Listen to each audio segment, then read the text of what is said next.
sarà Conegliano. Bentrovati al meteo. Il fronte perturbato in transito sull'Italia condiziona ancora il tempo sul nostro territorio. Il dettaglio di domenica 30 agosto.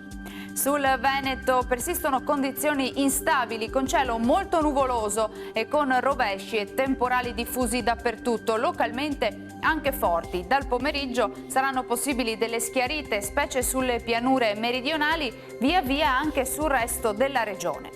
Temperature in calo, minime tra i 15 e i 21 gradi, valori massimi invece tra 21 e 29 gradi all'incirca.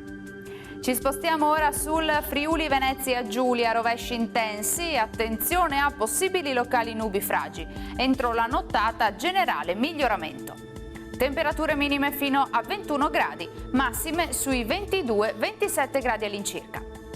Infine uno sguardo alla situazione del Trentino Alto Adige, poche novità, tempo anche qui spiccatamente variabile con piogge ovunque, a tratti anche forti. Temperature minime sui 15-16 gradi, massime fino a 23 gradi. Dal meteo di Antenna 3 per ora è tutto, grazie per l'attenzione e arrivederci al prossimo aggiornamento.